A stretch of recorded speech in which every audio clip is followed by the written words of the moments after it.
नमस्कार दोस्तों, आप सभी का स्वागत है हमारे YouTube चैनल जेपीसीएम पर। मैं सिर्फ साइनी वर्मा फ्रॉम आईआईटी अगरतला। हम लोग जो है टेट्राहेड्रन से रिलेटेड जो है थ्योरम देखने जा रहे हैं और उसको प्रूव करेंगे हम लोग जो है वेक्टर मेथड का यूज करके। तो थ्योरम हमारा क्या है?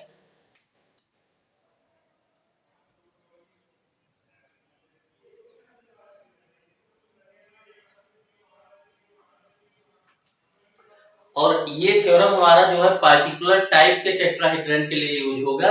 कौन से टेट्राहेड्रन? जिसमें अपोजिट एज जो है परपेंडिकुलर होते हैं। तो ये थ्योरम का स्टेटमेंट हम लोग लिखते हैं। In A in a tetrahedron, और कौन से टेट्राहेड्रन की बात करी जा रही है? जिसमें जो अपोजिट एज के पेयर होते हैं वो परपेंडिकुलर होते हैं।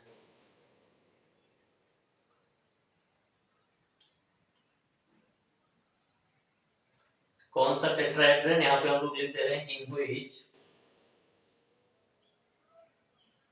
The pair of opposite edge are perpendicular.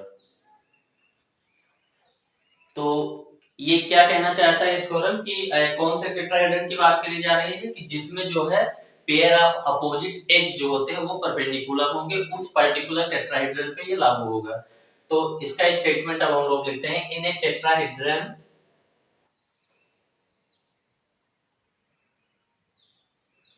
The sum of square of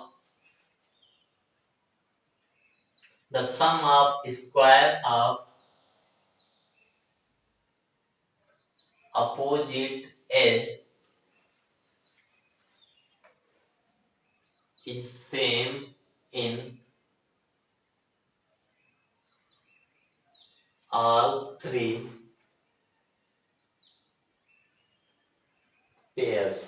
ये सिंपल सा स्टेटमेंट है, इसको मैथमेटिकली हम लोग देखते हैं। ये क्या कह रहा है कि जो अपोजिट एज का स्क्वायर का जो सम होता है वो क्या होता है, तीनों पेयर के लिए सेम होता है। सिंपल सा स्टेटमेंट होता है। तो इसके लिए हम लोग जो है एक जो है टेट्राहेड्रन हम लोग बना लेते हैं।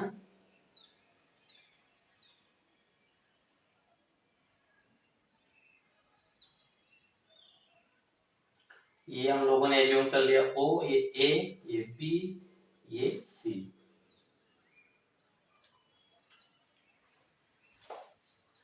और इसको अगर हम लोग मैथमेटिकली हम लोग लिखें तो ओ A square plus O A के अपोजिट एज हमारा क्या होता है, बीसी होता है। ओ ए के opposite edge BC, O A square plus BC square equal to O B square plus A C square equal to O C square plus A B square. ये simple सा statement है कि अगर opposite as सारे perpendicular हैं तो जो opposite as के स्क्वायर का जो सम होगा वो क्या होता है, तीनों के पेयर के लिए सेम होता है। तो इसी को हम लोग वेक्टर मेथड से प्रूव करेंगे।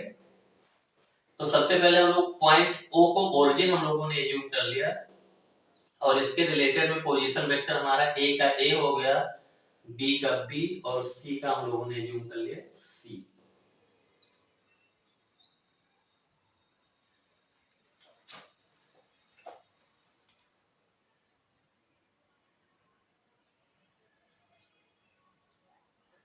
रूप में हम लोग क्या लिखेंगे, in tetrahedron O A B C assume O as origin. O को हम लोगों ने ओरिजिन में एज्यूम किया and position vector of points A B and C are A B and C vector respectively. अब हम हमको प्रूव करना है OA square plus BC square. तो एक एक लेके हम लोग चल रहे हैं। OA square plus BC square. OA square को हम लोग क्या लिख सकते हैं, वेक्टर OA का मॉडुलस का होल स्क्वायर, और BC स्क्वायर को हम लोग क्या लिख सकते हैं, वेक्टर BC के मॉडुलस का होल स्क्वायर। और यहां से हम लोग लिख सकते हैं कि जो हमारा OA वेक्टर है ये A है, OB वेक्टर हमारा B है, और OC वेक्टर हमारा C है।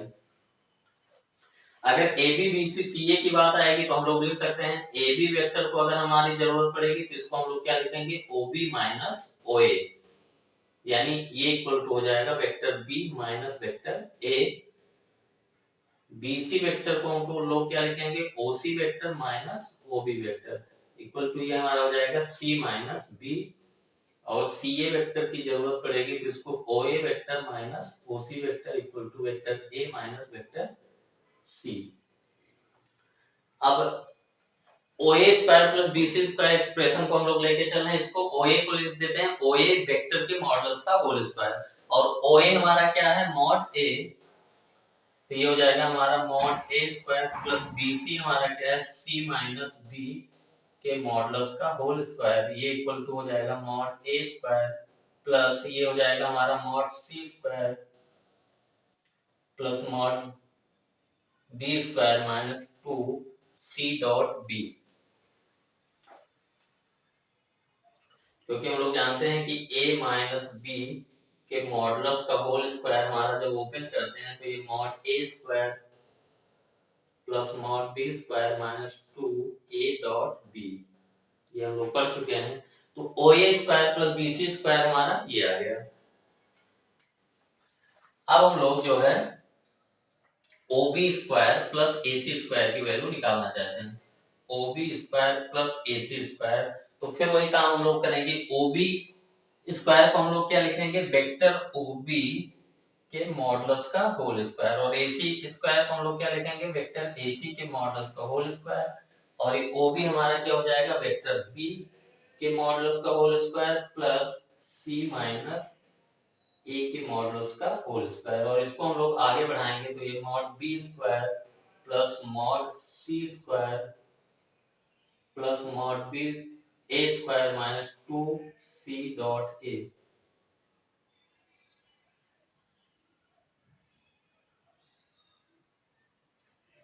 ये हमारा है OB square plus AC square, और ये हमारा है OA square plus BC square. इसको इक्वेशन नंबर 1 हम लोग एज्यूम कर लेते हैं, और इसको equation number 2।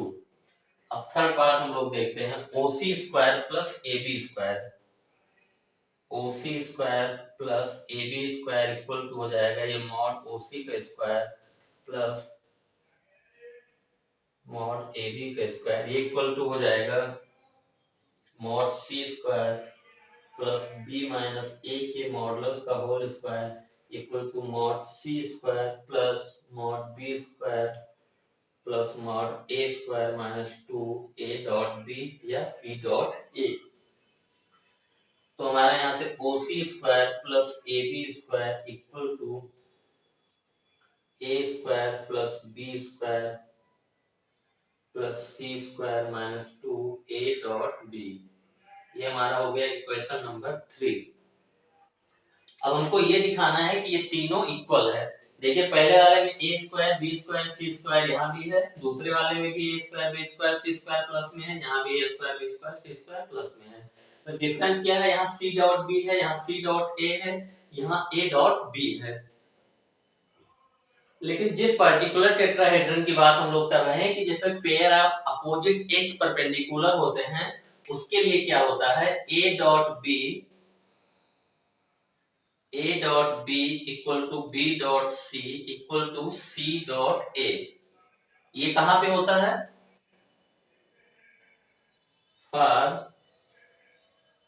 For tetrahedron in which pair of opposite edges are perpendicular। तो अगर टेट्राहेड्रन हमारा ऐसा है कि pair of opposite edge perpendicular है तो a dot b equal to b dot c equal to c dot a, ये हम लोग जो है प्रूव कर चुके हैं इसके पिछले लेक्चर में। तो ये जो है a dot b equal to b dot c equal to c dot a, ये पहले हम लोग प्रूव कर चुके हैं, तो इसलिए इस टर्म का हम लोग क्या करेंगे, डायरेक्टली यूज करेंगे। तो एक लाइन अब हम लोग और कहेंगे कि using a dot b equal to b dot c equal to c dot a, इसका हम लोगों ने अगर यूज हम लोग कर लें तो हम लोग क्या कह सकते हैं, question first, two and third से क्या हो जाएगा, c dot b, c dot a या a डॉट b सारे के सारे इक्वल हैं और इधर वाले पार्ट भी इक्वल हैं, तो हमारा oa square plus bc square using a dot b equal to b dot c equal to c dot a from equation first, second and third, OA square plus BC square equal to OC square plus AB square equal to OB square plus AC square, यही हम लोगों को क्या करना था, prove करना था।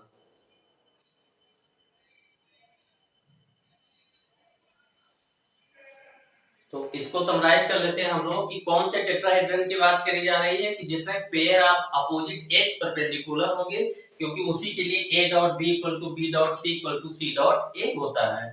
और ये रेगुलर टेट्राहेड्रन में भी होता है कि pair of opposite edge perpendicular होते हैं, लेकिन अगर pair of opposite edge perpendicular है तो वो कंपलसरी जरूरी नहीं है कि वो रेगुलर टेट्राहेड्रन ही हो। तो अगर ऐसा है a dot b equal to b dot c equal to c dot a, तो इसका यूज करके हम लोग क्या दिखा सकते हैं कि जो sum of square of opposite edge है वो तीनों पेयर के लिए क्या होती है, वैल्यू सेम होती है।